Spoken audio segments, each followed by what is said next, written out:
The previous video looked at the problems that were happening within the church, and you might be sitting there wondering, what does it really matter?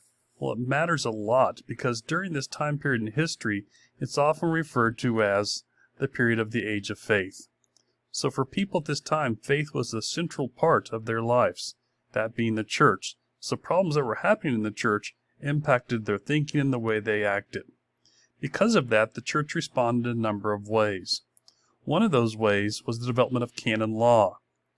Canon law in this case means church law. These were all laws that Christians were expected to follow. And if they violated church law, then there were certain punishments that could happen. One of those was excommunication. This really doesn't have anything to do with talking. What it really did is it kicked somebody out of the church. They would be warned that if they continued the practices that they did, that they would be removed from the church itself.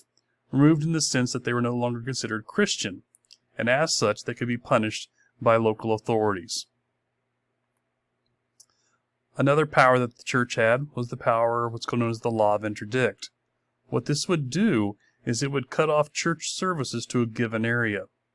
So if a lord was defying the church may pass this, and it would say that no more church services such as marriages, baptisms, burial, could happen in any of his lands because of his bad behavior. What this would do, though, is punish everyone.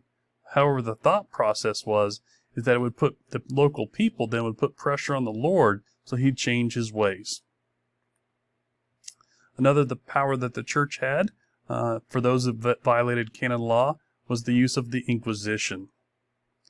Under this concept, church officials would be sent to an area to investigate those that might be violating canon law.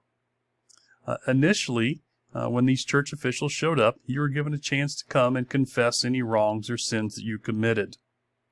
So, for example, perhaps myself and Coach Swift violated the Sabbath day, and we went hunting on a Lord's land, and we were trespassing.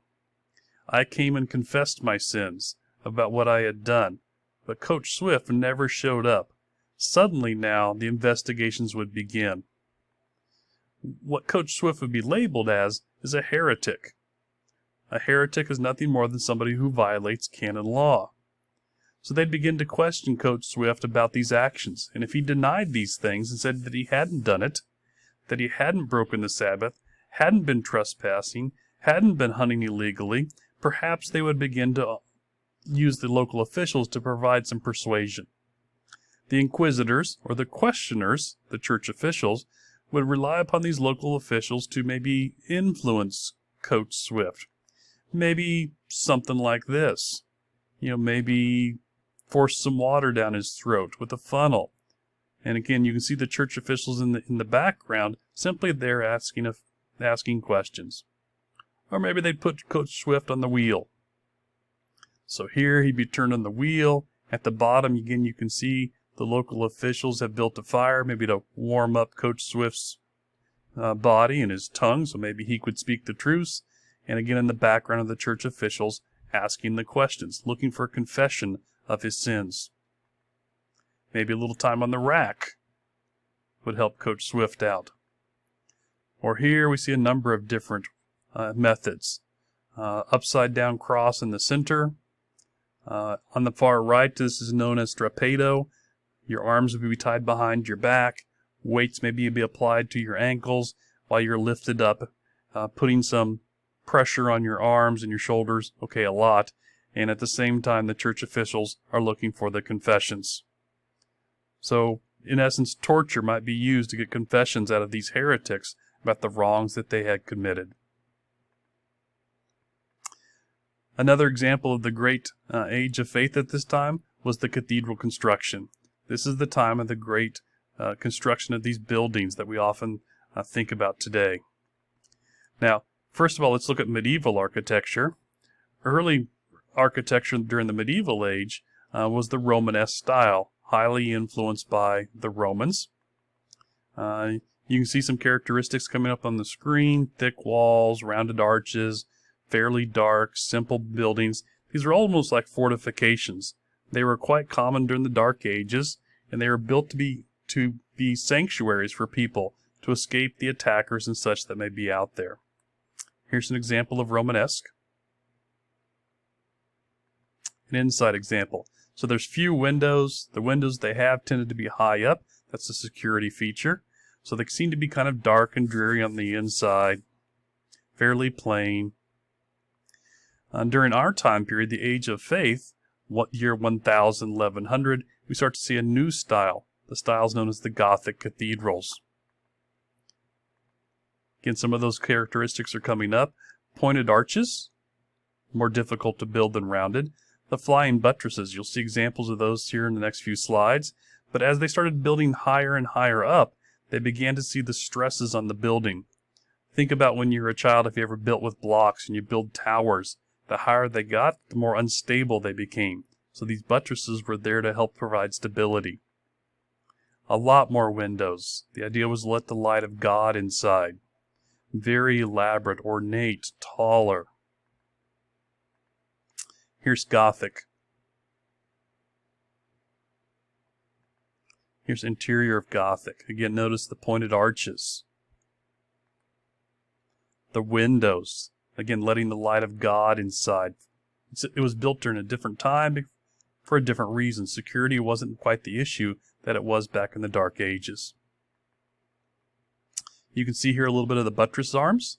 Again, as they built higher and higher towards God, they needed these support arms to support the rising building.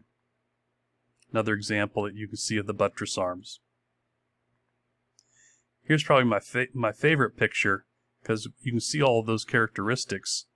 The arches, the buttresses, but especially at the bottom of the picture. And these are just the common buildings of this town. So towns began very elaborate cathedral constructions, really as a statement of the prosperity of that particular town.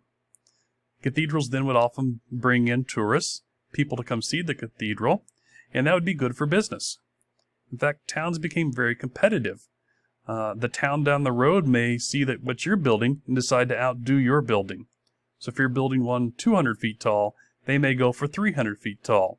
So this competition began to drive cathedral construction, and sometimes too much. Sometimes they could try to too much, too high, too ambitious, and there were cathedral collapses. Sometimes cathedrals would be decorated with these items. They were really meant to scare the celebrants, to give them the impression of here's what awaits you if you continue to sin. Here's a famous Gothic cathedral. Unfortunately damaged a couple years ago by fire, but hopefully it will be back into its original form. And of course the windows, the stained glass windows. For the average peasant who can't read, the windows were a way to see a little bit of the stories of the Bible. So these pictures were there to provide that picture form and storytelling. So the question is, which one's Romanesque? Which one's Gothic? The one on the left is Gothic. The one on the right is Gothic. And I made a mistake because the one on the left is actually Romanesque. Let's see if we can do better. The one on the left is Romanesque. The one on the right is Gothic. So even though the one on the left is tall, notice it doesn't have the windows, the ornate decorations, the typical characteristics of Gothic style. Again, another example of this period of the Age of Faith.